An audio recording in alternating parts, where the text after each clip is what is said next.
Hello friends, അപ്പോൾ നമ്മളിന്ന് നോക്കാൻ പോകുന്നത് ഡീമൺ സ്ലെയറിലെ ഇൻഫിനിറ്റി കാസ്റ്റിൻ്റെ പാർട്ട് 1 ആണ്. അതായത് ഇതൊരു മാങ്ക എക്സ്പ്ലനേഷനാണ്. പിന്നെ വേറൊരു കാര്യം കൂടെ പറയാനുണ്ട്. അതായത് ഇവന്മാർ ഈ മാങ്കയിൽ നിന്നാണ് ഈ ഡീമൺ സ്ലെയറിൻ്റെ ആനിമയൊക്കെ പ്രിപ്പയർ ചെയ്യുന്നത്. സോ ഇതേപോലെ തന്നെയായിരിക്കും ഇതിന് ഇൻഫിനിറ്റി കാസ്റ്റിൽ ആർക്കിൻ്റെ 5 മൂവീസോ 4 മൂവീസൊക്കെ വരാണ്ട് അത് ഇതേപോലെ തന്നെയായിരിക്കും ഉണ്ടാവുക. അതുകൊണ്ട് ഇത് സ്പോയിലറാണ്, കാണാൻ പറ്റുന്നില്ലെങ്കിൽ സ്കിപ്പ് അടിച്ചോളാം. എപ്പിസോഡിൻ്റെ ഓപ്പണിംഗ് സീനിൽ തന്നെ കാണിക്കുന്നത് ടാഞ്ചറോ താഴോട്ട് വീണുകൊണ്ടിരിക്കുകയാണ്. ടാഞ്ചറോയുടെ മനസ്സിൽ ഒരു കാര്യം മാത്രമേ ഉണ്ടായിരുന്നുള്ളൂ, മുസാൻ്റെ അടുത്ത് നിന്ന് ലേഡി ഡമ്മയെ എത്രയും പെട്ടെന്ന് രക്ഷിക്കണം. പക്ഷേ ടാഞ്ചറോയ്ക്ക് അതിൽ പറ്റുന്നുണ്ടായിരുന്നില്ല. ടാഞ്ചറോയുടെ മനസ്സിൽ അങ്ങനെ മുസാനോടെ ദേഷ്യം കത്തിക്കൊണ്ടിരിക്കുകയാണ്. അങ്ങനെ ടാഞ്ചറോ എങ്ങോട്ടാണ് പോകുന്നത്, താൻ എങ്ങോട്ടാണെന്നൊക്കെ പറഞ്ഞ് ടാഞ്ചറോ താഴോട്ട് വീണുകൊണ്ടിരിക്കുകയാണ്.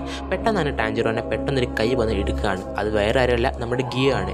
ഗിയോ നേരെ എടുത്ത് ടാഞ്ചറോനെ താഴോട്ടിടുകയാണ്. താഴെന്ന് വെച്ചാൽ ഇൻഫിനിറ്റി കാസ്റ്റിൻ്റെ താഴെ ഒരു പാർട്ട് അവിടെ വീഴാണ്. അവിടെ വീണ് ടാഞ്ചറോ ഗിയോനൊരു സംഭവം ഡീമൺ അറ്റാക്ക് ചെയ്യാൻ വരികയാണ്. അങ്ങനെ ടാഞ്ചറോ ആ ഡീമൺസിനൊക്കെ കട്ട് ചെയ്ത് വിടുകയാണ്. അപ്പം തന്നെ ഡീമൺസ് അങ്ങോട്ട് വരികയാണ്. അപ്പോൾ തന്നെ നമ്മുടെ ഗിയു വാട്ടർ ബ്രീത്ത് എടുക്കുകയാണ്. വാട്ടർ ബ്രീത്തിൻ്റെ ട്വിസ്റ്റഡ് വേർഡ് പൂൾ എടുത്തിട്ട് എല്ലാ ഡീമൺസിനെ ഗിയു അവിടെ നിന്ന് കൊന്നു കളയാണ്. ഇതേ സമയം തന്നെ ടാഞ്ചറോയും വാട്ടർ ബ്രീത്തിങ് എടുത്ത് അറ്റാക്ക് ചെയ്യുന്നുണ്ട്. അങ്ങനെ ഇവർ രണ്ടുപേരും അങ്ങോട്ടും ഇങ്ങോട്ടും പൊഴുത്താണ്. കാരണം ഗിയു നന്നായിട്ട് പെർഫോം ചെയ്തിട്ടുണ്ട്, അതേപോലെ തന്നെ ടാഞ്ചറോയും നന്നായിട്ട് പെർഫോം ചെയ്തിട്ടുണ്ട്. അങ്ങനെ ഇവരെ രണ്ടായുടെ വായ അങ്ങോട്ടും ഇങ്ങോട്ടും മുട്ടിപ്പോവുക. അതായത് ടാഞ്ചറോയും നന്നായി പെർഫോം ചെയ്തിട്ടുണ്ട്, നമ്മുടെ ഗിയു നന്നായിട്ട് പെർഫോം ചെയ്തിട്ടുണ്ട്. അങ്ങനെ ഇവർ രണ്ടുപേരും അങ്ങോട്ട് മിണ്ടാടുക്കുകയാണ്. അടുത്ത സൈഡിൽ കളിക്കുന്ന നമ്മുടെ ഒബനായിനാണ്. ഒബനായി സർപ്പം ബ്രീത്തിങ് എടുത്ത് എല്ലാ ഡീമൺസിനെ അറ്റാക്ക് ചെയ്യുകയാണ്. അത് നമ്മുടെ മിറ്റ്സുറിനെ പ്രൊട്ടക്ട് ചെയ്യാൻ വേണ്ടിയിട്ടാണ്. മിറ്റ്സുറിക്ക് ഇത് കണ്ടിട്ട് ഭയങ്കരമായിട്ട് ഇമ്പ്രസ് ചെയ്യുന്നുണ്ട്. എൻ്റെ ചേട്ടായി എല്ലാവരെയും കൊന്ന് എനിക്ക് ക്രഷ് അടിക്കുന്നു അറിയാനാണ് മിറ്റ്സുറി. അടുത്ത സൈഡിൽ കളിക്കുന്ന നമ്മുടെ മ്യൂച്ചുറിനെ ഗ്യോമേനെയാണ്. ഗ്യോമ ഇപ്പോഴാണ് നമ്മുടെ ഒബേഷിക്ക് മരിച്ച കാര്യം മ്യൂച്ചുറിനോട് പറയുന്നത്. ഇത് കേട്ടത് മ്യൂച്ചുറിക്ക് ഒരുപാട് ദേഷ്യം പിടിക്കുകയാണ് മുസാനെ കൊല്ലാൻ വേണ്ടിയിട്ട്.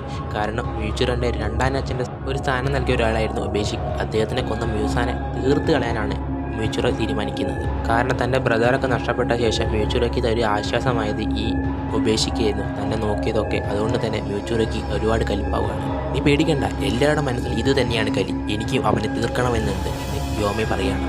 യോമയ്ക്ക് നല്ല രീതിയിൽ തന്നെ ദേഷ്യമുണ്ട് മുസാനോട്.